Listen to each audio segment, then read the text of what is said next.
Hey man, let's go. That's the radio voice kicking in.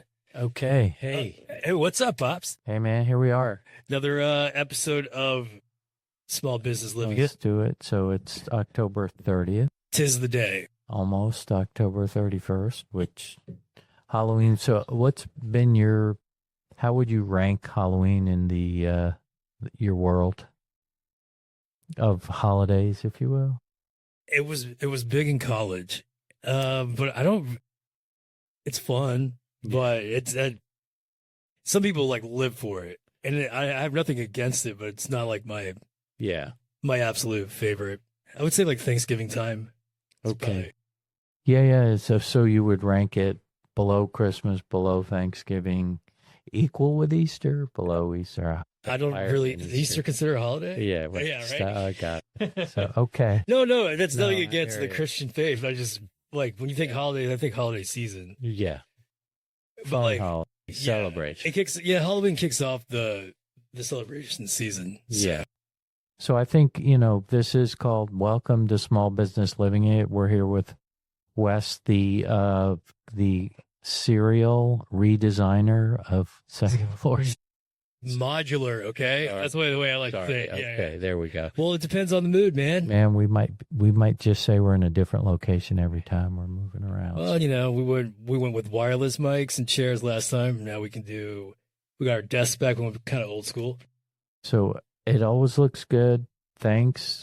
This is Wes's idea to do a little bit of a Halloween twist. We're going to throw a little real estate, a little business into this. So let me just say that I would say that when I was a kid, grew up in New York, the best costume you could get were those really thin rayon with those plastic masks Oh, dude, with the hole in the mouth. You could really stick your tongue into that little hole. so creepy. So Fred Flintstone. So creepy. I don't even remember all of them, but for some reason the Flintstones. Flintstones. God, I just remember it just like that's what they use in the Joker movie. Mm-hmm. You're like just the crappy little plastic, and you have the one little string. Yeah.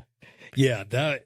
But like now, people are like super, super creative. Well, and to that point, I was wondering where you got your costumes, how early you got them, were there any real parties? And I would say no, no, no, no. And then at some point, probably 20 years ago, those haunted houses came into existence. The pop-up stores came into spirits. existence. Yeah. Right. So it's okay. It's kind of a good. All right. So it's what I would call an interim use for real estate now. And I think it's probably more lucrative than it ever was. So if you have an empty, I will say Party City, I think it is a Halloween store. Yeah. Spirit is the big boy. Oh, is it? So are they just 60 days or 90 30 days, I would think. Okay. Well, maybe 60. Yeah. For like setup, but yeah, because they're gone like the next day. Right. That's a change in. That's a wild concept. That's like a gig economy before gig economy. So then we go to the candy side, right? So when I was a kid, the candy options were not tremendous. I mean, right. You didn't come in the big packs. You didn't get to like the dumbbell size. Those stupid apples, and sometimes people would do candy apple. Then yeah. People were like trying to kill people in the candy, so you had. So there was that. That was one time. Well, it killed the whole apple. Yeah. At so there was kind of a joke because I was listening to something about like the myths of the razor blades and candy. Oh, cool. Yeah. And or like LSD. I think there was some truth to it, but somebody brought up a good point. One, nobody gives drugs away for free. Well said. Razor blades are cheap. Your razor blades are cheap, but I think they found it, and it was not from a stranger. It was from like a parent that did it. Really? Yeah, so there was ingested. He blamed it on the candy. It was a parent trying to kill. Oh. God. So there's a little bit of true crime. Yeah, it's more of a true crime, and that's where Yeah, that was a big one. Then like, yeah, the drugs where and it's like, well, you kind of go, why would just somebody want to give kids LSD? That just doesn't make Got it. it makes no sense.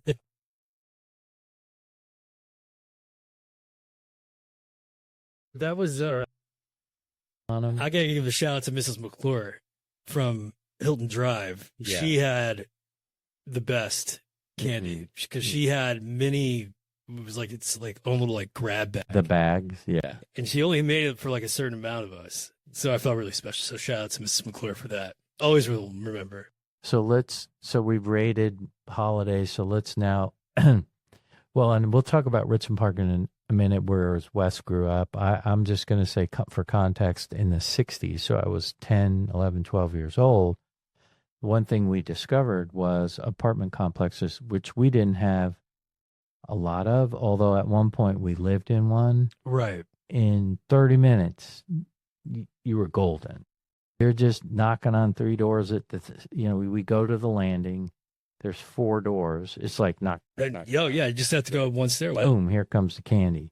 Yeah. So we do really well, and we'd never really get in the car and go anywhere, although that's a thing now too. Well, you got to go to, you want to go to like Highland Park, they might have better candy. Well, I would say I would go to complex. Yeah, no, that was a big thing in Charleston was the apartment complex. A lot of kids trick-or-treated in it. Yeah. So I bought candy last year. Nobody came up. No, yeah, I know. They got to get in the building. Yeah, that's true. So they got to be in the building. So so we did well. I would say the music. Oh yeah, no, that's I don't know if you can hear that, but there's some sirens going right there. Oh, here in the neighborhood? Yeah. I thought you were doing background. No, I mean, I can. That'd be really. No, I'll just go like this. Yeah. Dub it in there. Yeah, I'll dub it in. Okay.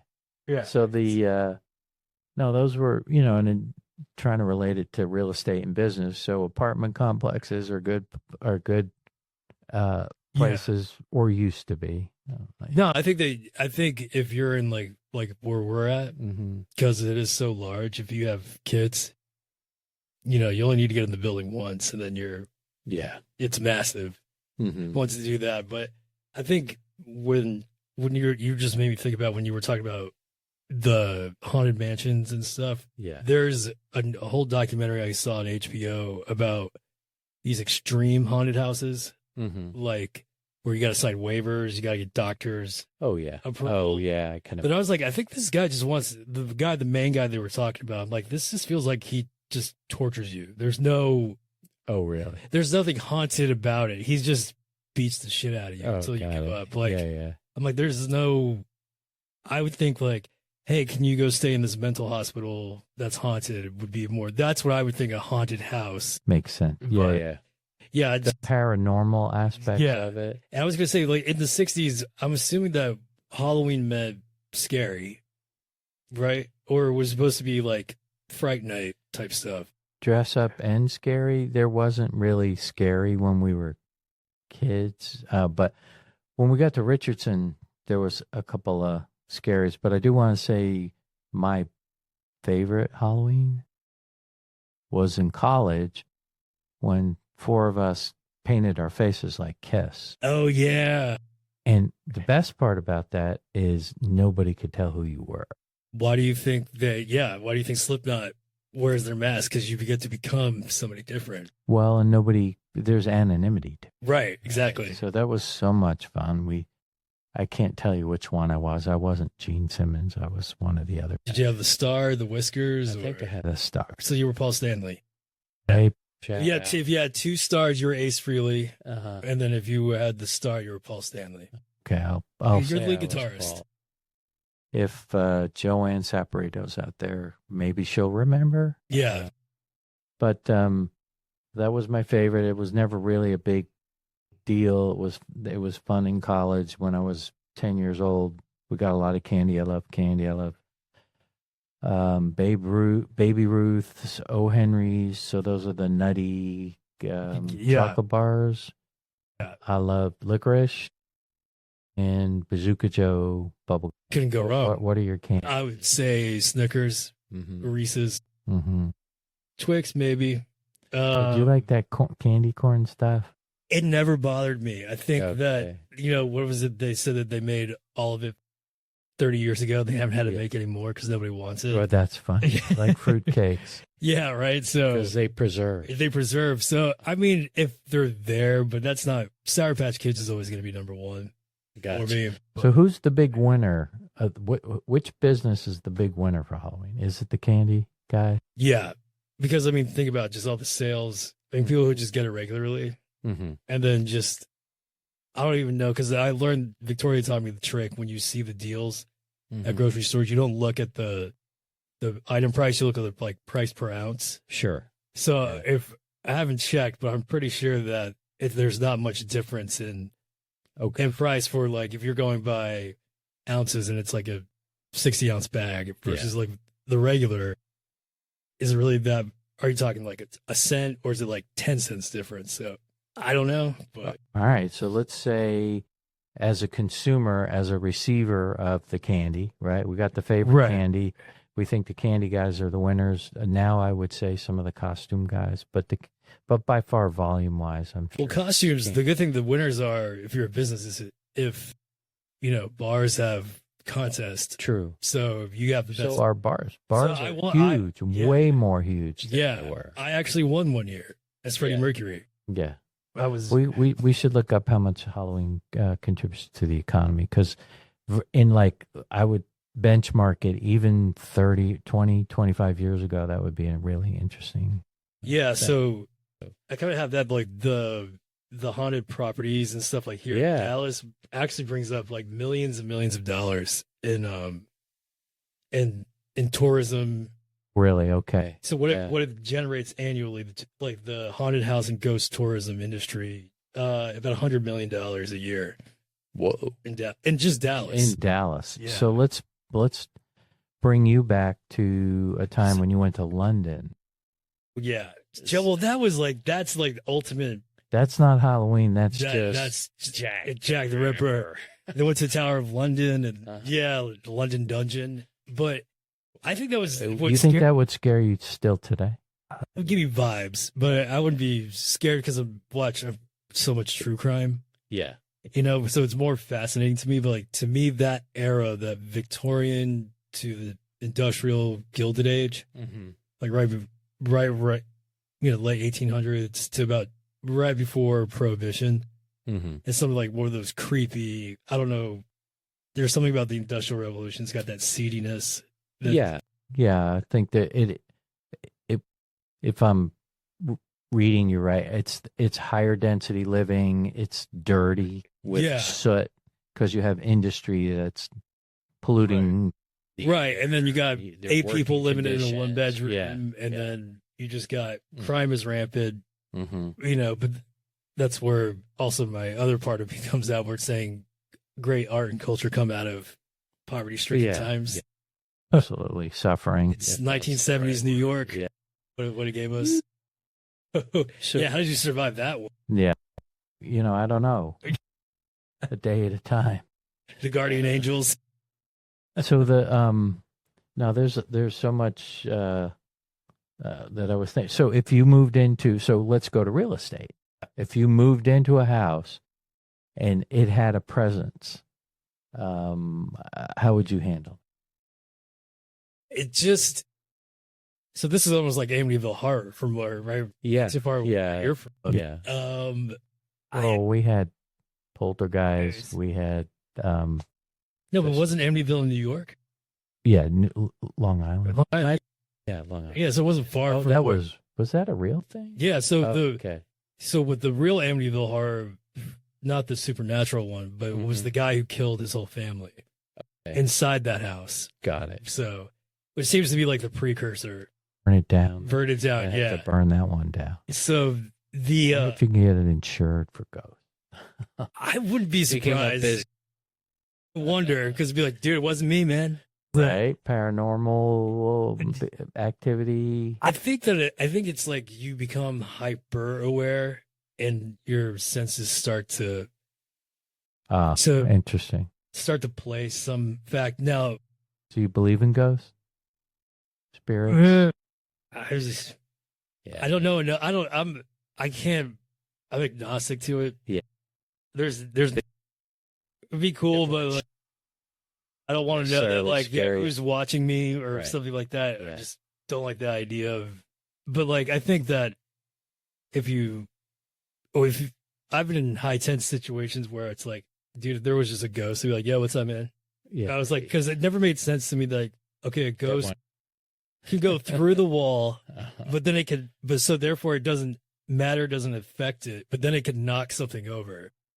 Oh, and it doesn't make sense to me. Like, got no mass. It has no mass. Like, if it either you're one or the other on this one, like, like I can't choose to transcend. So, with you. And I'm not saying like the soul or the spirit. Like, I'm not trying to get religion. I'm just saying like ghost.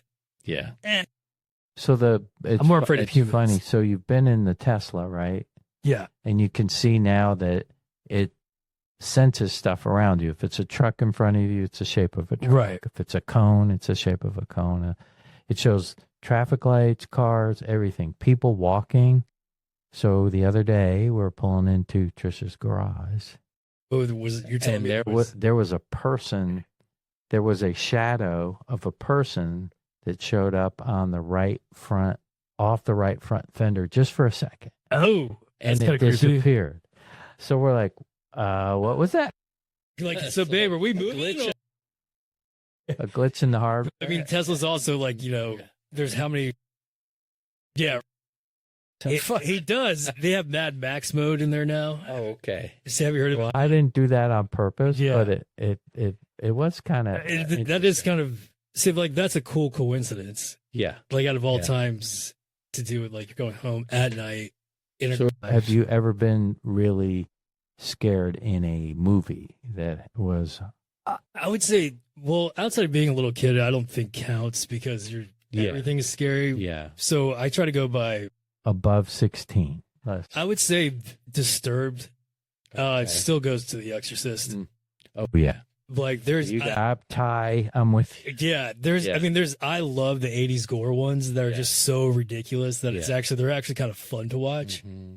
But then all these people are saying like the movies like Midsommar or Hereditary, I'm not scared. Like I don't understand why people say it's like the best horror film. Like we just watched the movie Weapons.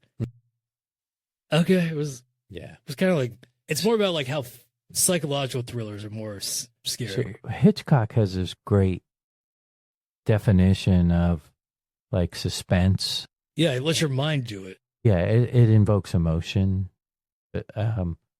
I think he was trying to describe what's the difference between horror and suspense. So suspense to me, best suspense. Well, by the way,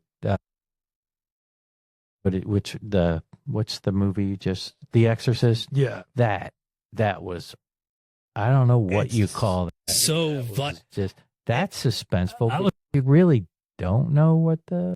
Yeah, it was what was going to go next. Like how, because that you hit like an hour in a movie, so that it's 90 minutes. You're like, how are we going to tie this all together? Like, what's the next? Yeah, because what's her name? Linda Blair. Mm-hmm. I mean, all the shit that happened on the set. Just her like when they were doing the back and forth. When she was going, she actually like fractured her spine. Oh, geez. Because they were pulling so hard. Oh, yeah. So like, and then, but like when I saw it, spinning heads and pea soup, and then the cross masturbation. Yeah. So, sorry, but like I'm going, oh, man, that's effed up. Like, well, so your mom would not go in the attic ever. Yeah. Ever.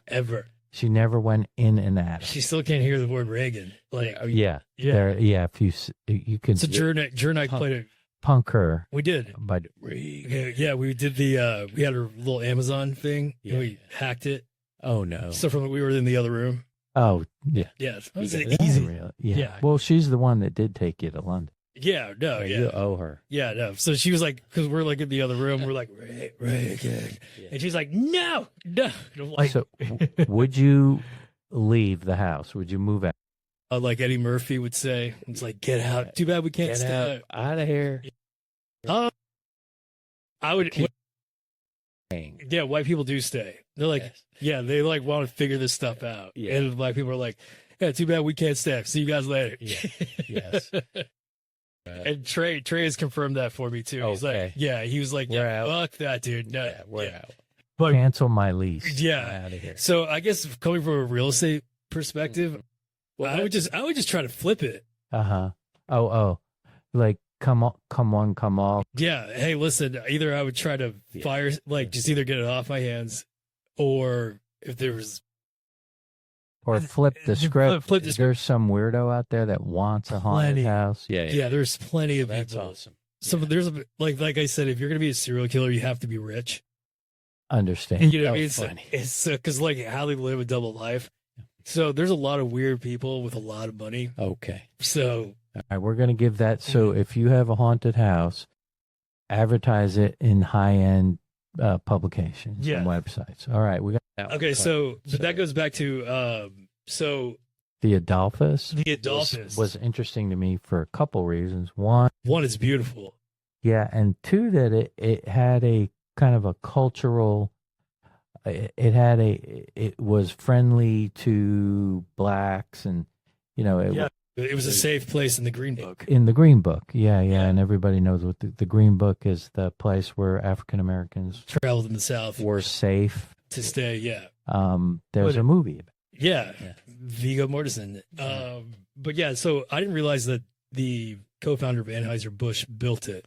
Yeah, no, that was a surprise to me too. And then everybody from Queen Elizabeth to Prince Philip, or G. Bob Hope, Jack Benny, all stayed there.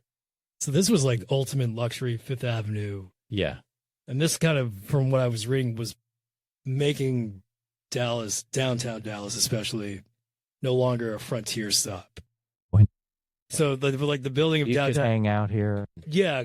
So the downtown starts building a skyline, and then people are like, with all the railroad crossings, Well, to your point, it was in that era yeah, of early industrial revolution, Right. right? Early 20th century, late 19th So century. there's been several. So it's basically the elevator you got to be afraid of. Oh. So there was one death 2 weeks after opening. A young waiter fell 3 floors. He just opened the door to open. He Yeah. fell down the shaft. And then a boy tried to jump into it and like jumped. So an elevator boy misjudged a jump and fell 100 feet. Yikes. And that was in 1917. So 1912, 1917. And then they were good. And then there was 2 guys moving stage equipment. Mm. And one guy looks back, was like, hey, is the elevator there? The guy's like, oh yeah, totally. Then he goes forward and the elevator moved and he goes down. Then you have the chef, a young cook. He went to go see if the elevator was coming down, and he stuck his head in Yeah. and Got on. So, what is Yeah. that? Otis, the elevator? I'd be. yeah. So I wonder how many times they were. well, they have the ghostly, the ghostly bride is the other big one. Ooh. So that was a 1935, a young bride abandoned by her groom, reportedly hanged herself above the altar on the 19th floor. Day guests and staff report to hear sobs, footsteps, and eerie whispers with occasional sightings of her apparition still wandering the halls in her wedding dress.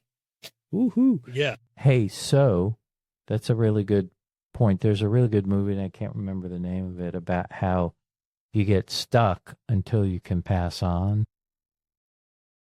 I think somebody's got to like help her. Marry her? Move on. Yeah. Well, like, Oh yeah, marry her. Yeah, That's a Good good one. or you got to kill somebody so they can get together. I don't know. I don't know. Plan with a solution. Yeah. Right. That's kind of funny. Then let's move to Yeah. the. So this actually, Nick and Sam's Yeah, was so- interesting because that actually Was a funeral home. They call it a morgue. I'm gonna just say it's a funeral home. Yeah. Maybe and it's it was fancy. I thought. yeah, and it still is. And there was just got a write up. It was last year when I first heard about Mhm. the haunting of it, and it's still very prevalent. And when I saw the inside, I was like, yeah, I can see that. There's a room in the way back that's like the walls are black. I mean, I get it. It just gives you vibes, man. Like, There were more dead bodies in that place. Right. So I feel like you're predisposed. Like you're psychologically going to go, all right, the walls are black. Okay, I know this used to be a morgue. So now like your heart rate's a little bit. I hear what you're saying. Yeah.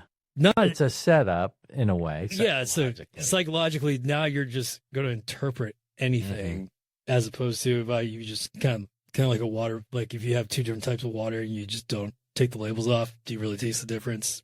Well, you know, from a business standpoint, it hasn't stopped Nick and Sam's from just no. That's what it was. Killing it. Yeah, that's what I was gonna say. It's fancy. It's nice. Yeah. People, regardless, still want to go there. It's we had our Christmas dinner there for Grand Mortgage. Yeah, We had a reservation. It was early December, and we could barely hear ourselves. It was a wonderful meal. We had a great time, but man, it's like New York City. Yeah. I mean, holy smokes. It's actually, so where is it?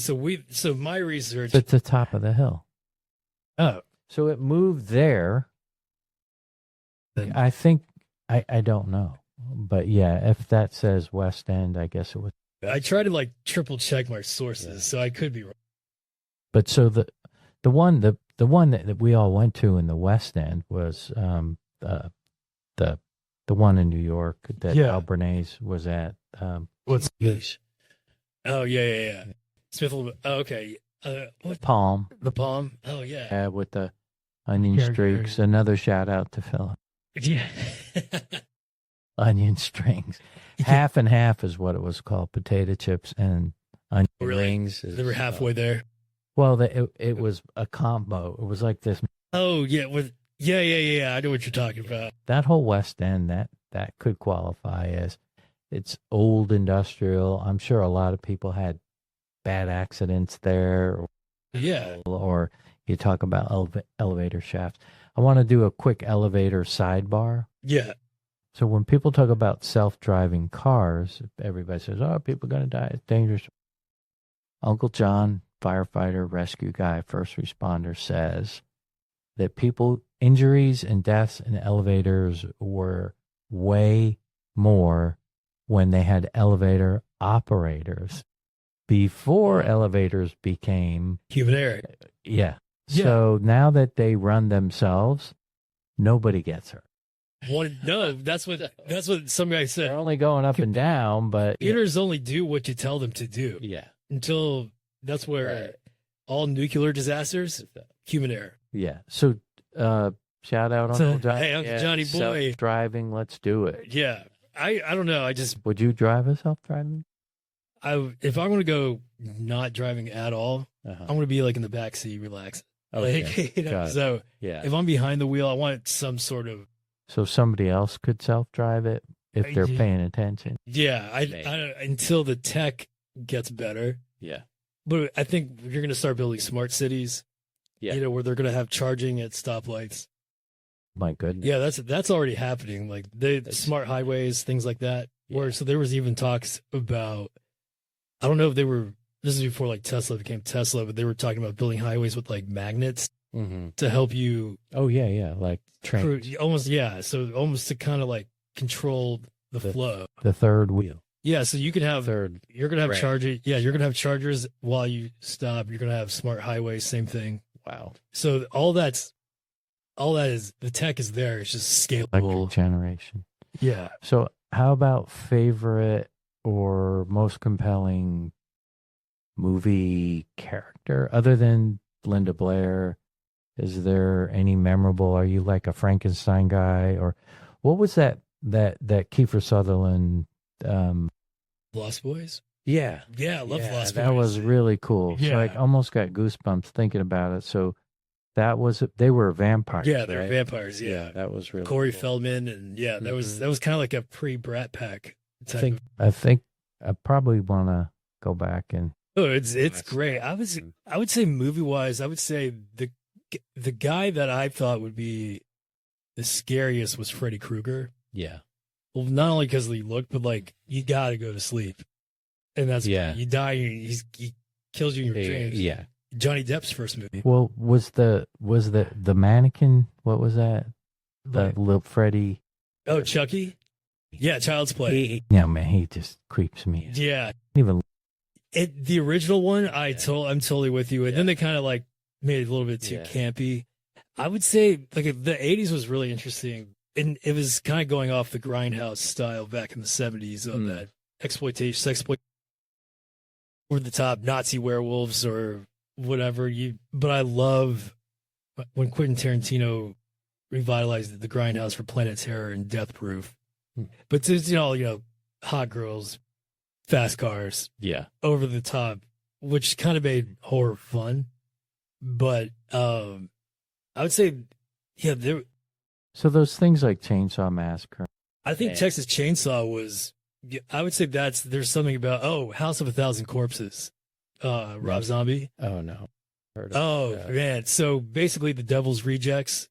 So it's like a 3-part series. So you have House of a Thousand Corpses, Devil's Rejects, and 3 from Hell, and they're like a serial killer family. Nice. So so the first one is like guys get stuck, fork people, and then it's Rob Zombie, so it's this over the top, but it's like really twisted, but they're like really good at the same time. So they kind of became the 3 from Hell. It's awesome. So were you, when you were a kid, did the guy shoveling his walk in the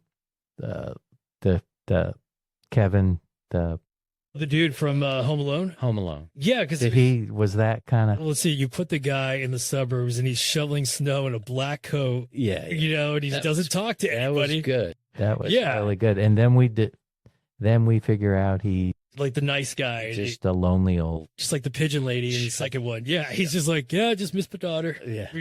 Wait for her to come home. That's what I think where Hitchcock's talking about, suspense. Right. Like the director...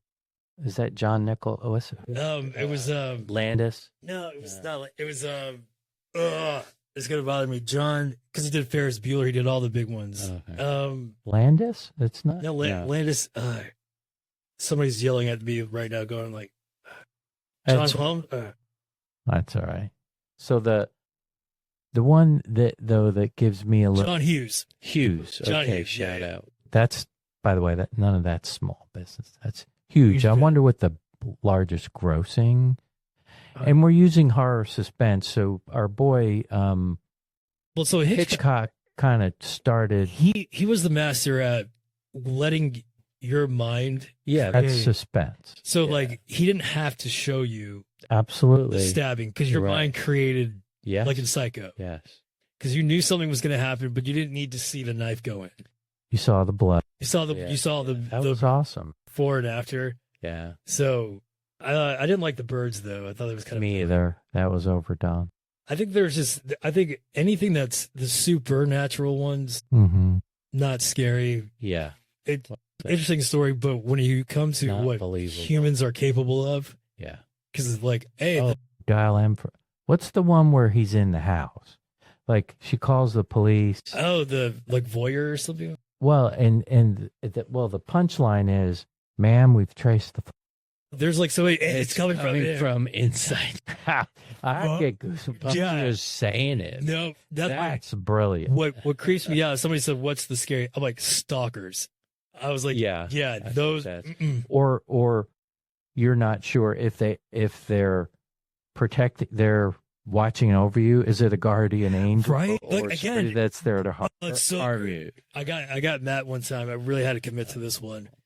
We were coming back from Hilton Head, going back to Wilmington, and we stopped at USC. It was right after Thanksgiving, and we're staying at our buddy Matt Rand's house. So, but he was in bed when his girlfriend and him were laying down. So I got up early. And they're laying next to each other. And I kind of like snuck into bed. And I laid there for like a good 30 minutes with me like with my head on my arm. Yeah. And as soon as I woke up, I'm like, oh, good. You're awake. Dude. You know how long? That was so much commitment for me just to lay still. But it was totally worth it. But yeah. All right. So I'm going to tell one story that I asked the last question. So the story is, remember the guy in Richardson with the chainsaw? Well, No, yes, Or- and you could tell that one, but the guy that laid under the leaves, At Yeah. your ankle. That one was good. Really good. There was. I'll never forget. I'll never forget. So you're walking up the concrete walk to the front door, Right. and I think maybe even they left the front door open. It was very inviting, Right. and it's fall, and there's leaves on the ground. So Yeah. there's Like, why this- wouldn't there?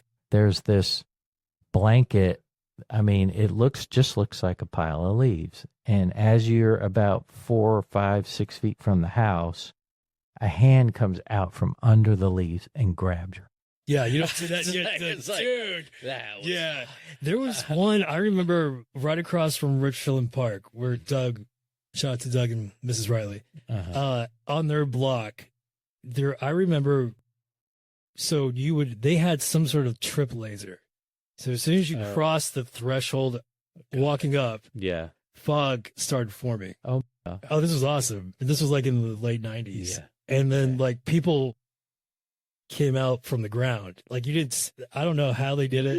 It was but the guy that scared me because he fully committed real chainsaw with just no chain on it. But no chain. we didn't know that, but he came and chased us. Like Oh, down, yeah, I remember he like came and chased us down half a block or something. Is that so? That's the question. What's the most frightening? That's Scary. well, there's no, yeah, So that's real life. that's Right. real life. What about in the movies? It's the poltergeist? I mean, it's the Exorcist. I would just say like more just like disturbed, not like scared. Like it was something where I'm like, I have to go watch something happy afterwards. Take the antidote. Yeah, just the body. Been poisoned. But the thing is now it's been so parodied. Yeah. And so but like when I saw the original, because it was so serious, and I think that's and there was nothing like it. Yeah. You know, I think that's where I just still go, damn, dude. And when you try to explain it to somebody, like, oh, and there's this time she took the cross, and then she did this and this, and you're like, what movie did you just watch? And you're like, oh, this all happened. You're like, yeah, it was in a 90-minute movie. Yeah, man. So, well, good stuff. So, yeah, this was kind of fun. yeah, the subject. So, But the quick little fact that you didn't know, and What's that? So we were talking, and we're kind of going back to the about if something happens like a haunted property and all that. So according to Texas law, from my research, and I could be wrong, correct me if I'm wrong in the comments, but here we go. You do not have to where did I have it? I got it somewhere. So basically, do you know like if like a murder happens? Okay, yeah, here we go. Texas law doesn't require sellers to disclose deaths, murders, or paranormal activity unless it affects the property's physical condition. The rationale is practical. The law focuses on tangible defects like mold, structural, or electrical. Historical events, notoriety, or ghost stories are considered non-material, avoiding endless liability while recognizing older cities inevitably with tragic histories. Got it. interesting. So I don't know if you could get it insured, but yeah. I hear you. So I think if it's a murder, Yeah. but like if somebody died in the house, you can't. It's bound to Yeah, happen. I think it's a preference, though. There's probably 80% of the population that would say okay, but the 20% that would want to know it, Yeah, I would say think like no. yeah, I would say like you don't have the realtor. I'll kind of meet them halfway. Like you don't have to tell me up front, but if I ask, you got to. Yeah. I think that's pretty fair. Why didn't you tell? You didn't ask. Well, that's on me.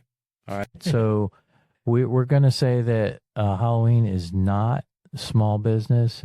It's a big business, Huge. but always a good And story. huger. In small neighborhoods, And it's local. Correct. I mean, if you're a neighbor, I've heard neighborhoods that would give away 3,000 pieces of candy in this era.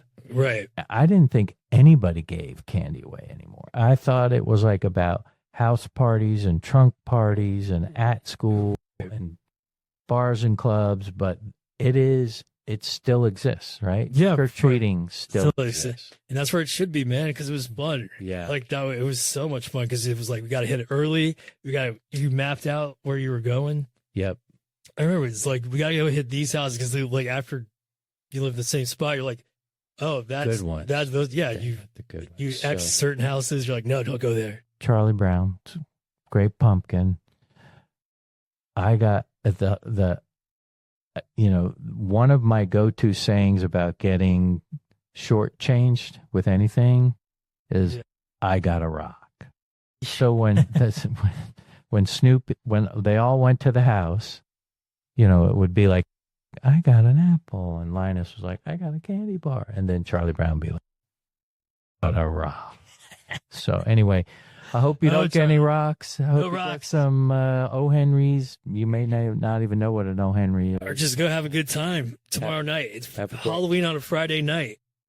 Be kind when you scare your friends. Yeah, Or and if something the like kid that. cries, just tell him like, hey, it was a joke. Yeah, or something. All right. Wes, This was fun. this was fun. Great idea. All right, thanks. All right, go love get you. 'em. Bye. Yeah, that worked. That turned. Only episode I wanted to do something. Yeah. All right, man. I'm gonna jump. But did you see? So I'll be with Daniel tomorrow. They want to introduce you to this guy, Sean Stone. He's a really cool dude.